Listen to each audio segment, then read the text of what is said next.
And now Ortiz. 1,594. Too nervous in most places to wave towels. A few are going. Williams sets. Here's the payoff pitch. Check swing, did he go? No! Ball four. Mets may have gotten a break there. He missed with a fastball away, and the Mets get the first break they need, a base runner. And now Vientos will come to the plate as the tying run. Now the Mets one swing away, and again with how well Williams has pitched this year and his arsenal, he's given up one home run. That was on the fastball. He's not given up a home run at all in the changeup. And Lindor looked like he held up on the check swing on a side angle view. So lefty. 0-2 to Brandon. Lindor hands on his knees leading from first. Williams sets, now the pitch. Swinging a ground ball, base hit going into right center. Over to get it is Frelick. Nimmo will hold it first. Lindor goes to third. And now, if you're a script writer and you think back to Pete Alonso's career with the Mets and the chance that this could be his final at-bat as a Met, the drama will build even more as Chris Hook, the pitching coach, goes to the mound. The tying runs are on. The Brewers lead 2-0, and Pete Alonso, who set a rookie record with 53 home runs in 2019, struggled this year in his walk year, 0 for 3 today.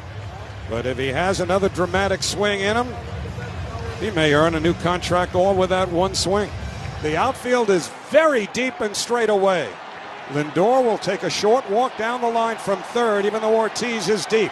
Nimmo leads from first. Lindor, there are a dozen Mets waiting for him outside the dugout.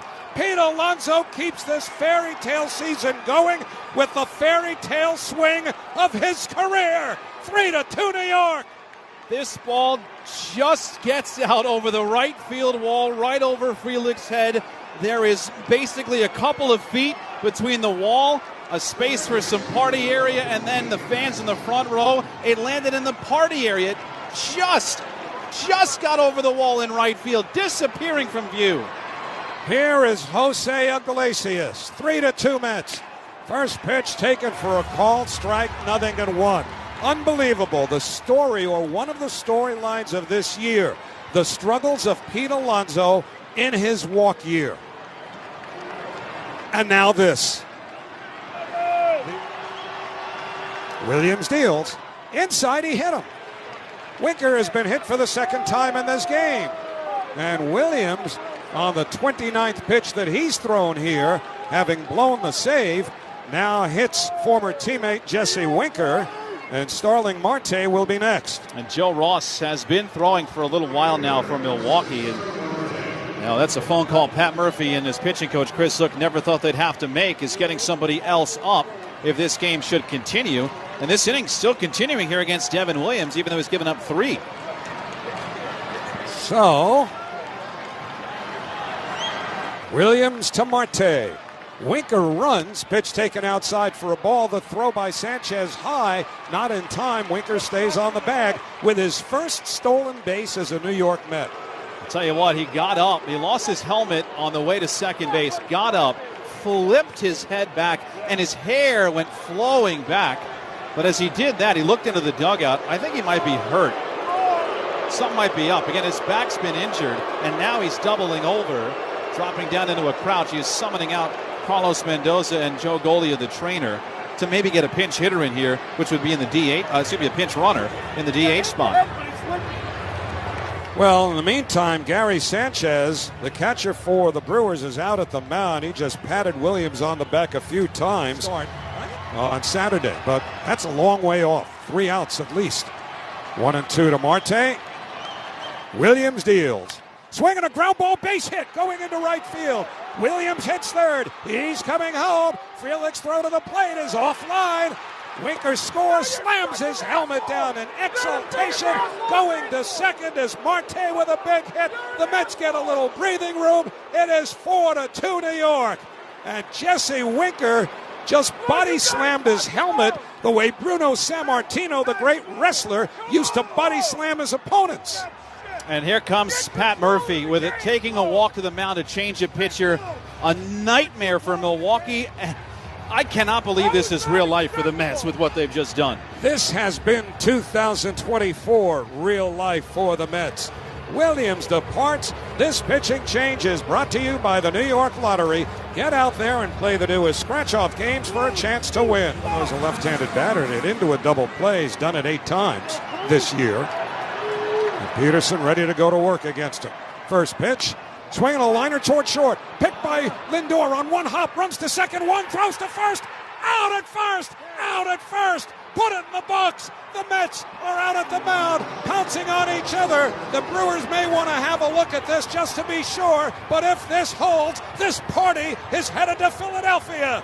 The New York Mets have won this wild card series as Lindor played that soft liner perfectly, waited to get a short hop, raced to the bag at second, touched up, fired to first, and the New York Mets have defeated the Milwaukee Brewers by a score of 4-2. They scored 4 runs in the top of the 9th inning, and this crowd here in Milwaukee is utterly stunned. The Mets now are coming in from the bullpen, others from the dugout. Carlos Mendoza, the Mets manager, pumping his fists against his chest, raising his hands towards the crowd.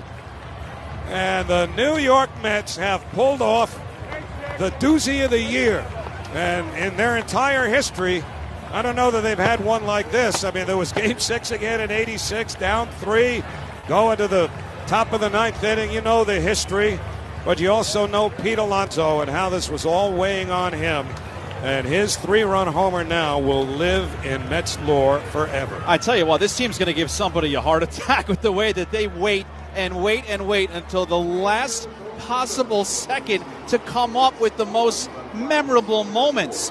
The Mets right now, I think a lot of this celebration is because they just won the series, but I feel like even at this part of the year, they can't even believe the story that they have written for themselves. Time and time and time again, a magical moment or a play in the game, and that win in Atlanta.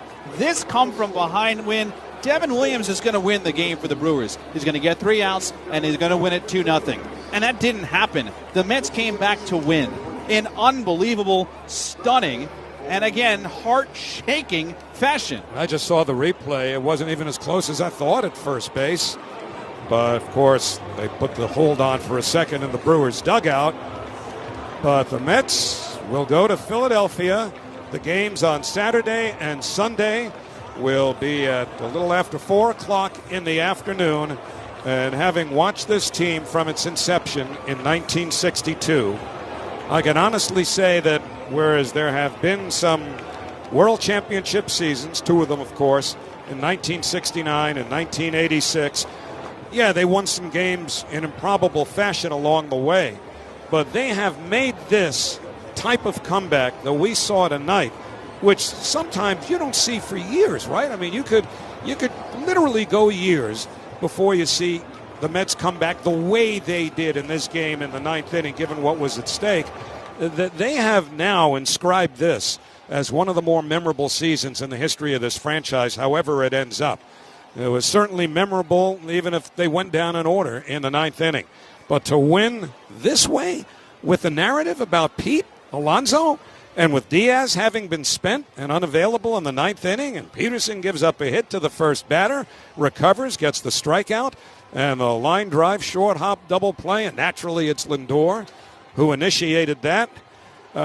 Keith, you may want to retire right now because I'm not sure you'll see another season like this. You know, you look at it, the Lindor home run in Atlanta, right? Mark Vientos has had some huge moments. We mentioned all the moments Nimmo has had, the walk-off hits, Iglesias, what he has done, and at times Alvarez and Taylor. We had not seen a Pete moment throughout this whole run. And, I mean, that moment, your back is against the wall. The ball off of his bat, as soon as he hit it, you can see it in his face. He lights up saying yes. Unbelievable job by one Pete and another Petey to close it out for the Mets. Yep. Uses his timeout.